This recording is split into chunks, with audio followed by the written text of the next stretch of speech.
All right, listen up. This is a Code Ninja security advisory. We are tracking an active and escalating threat. The whole point of this disclosure is to give you immediate, actionable intelligence so you can mitigate this threat right now. The vulnerability we're focused on is designated CVE-2024-57726. We're going to break down the technical details, the timeline of how this unfolded, and the exact protocol you need to follow. Let's get into it. Let's just start with the most important number you're going to see. The CVSS base score for this vulnerability is a 9.9 out of 10. This is about as critical as it gets, and believe me, it has earned that rating. And let's be perfectly clear. This is not some theoretical problem found in a lab. Threat actors are actively weaponizing this flaw as we speak. We're talking complete system compromise, data theft, ransomware. These aren't just possibilities. They are happening in the wild right now. So what is CVE 2024-57726 really? It's what's known as a missing authorization vulnerability. Basically, a lock is missing on a very important door. It affects SimpleHelp remote support software, specifically any version 5.5.7 and earlier. If you're running one of those versions, your perimeter is wide open. Now here's the core of the exploit. The vulnerability allows an attacker who already has some kind of low-level access, say as a junior technician, to just create new API keys for themselves. But here's the kicker.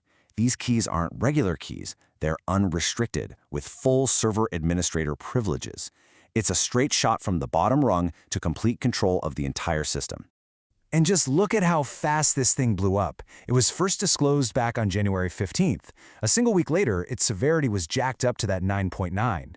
By the middle of the year, ransomware gangs had already weaponized it. And just this past April, CISA officially added it to their known exploited vulnerabilities catalog, which basically mandates a patch for federal agencies. This threat is moving, and it's moving fast.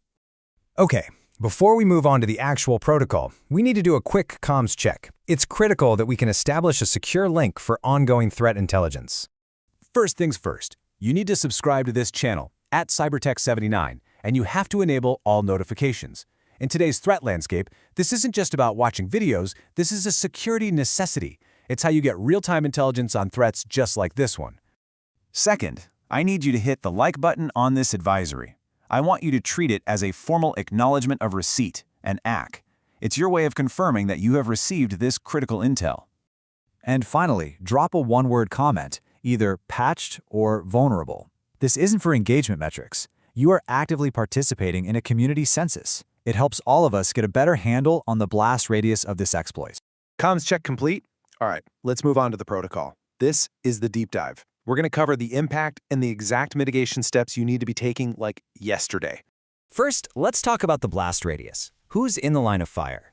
The short answer is any organization that uses SimpleHelp for remote management. But the real ground zero? That's managed service providers, or MSPs. The fallout from a successful compromise here is, well, it's catastrophic. We're talking total system takeover, stealing your most sensitive data, and of course, deploying ransomware across your network. For MSPs, this is the ultimate nightmare scenario. It's a supply chain attack where the attacker leverages your trusted access to go after every single one of your clients. And we know exactly who's doing this. Threat actor groups like Storm 1567 are out there right now using this exploit to deploy ransomware.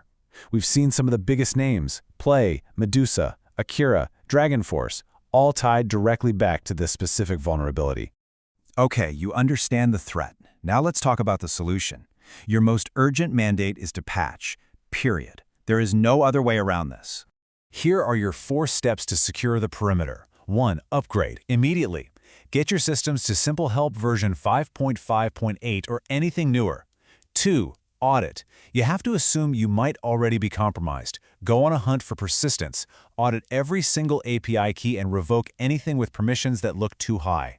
3. Harden. Implement network-level access controls. Restrict what IP addresses can even talk to your admin interfaces. And 4. Monitor. Check your server address lists for any URLs you don't recognize. That is a major indicator of compromise, and you need to be watching all API key activity like a hawk going forward. That's the protocol. Now, let's just close with why a public disclosure like this is so necessary. It really comes down to our code as defenders. The simple fact is this. You need to know when your systems are at risk.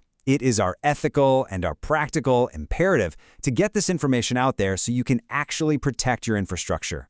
We all share a responsibility to shut down this threat vector right now. Execute the protocol. Protect your networks. Stay secure.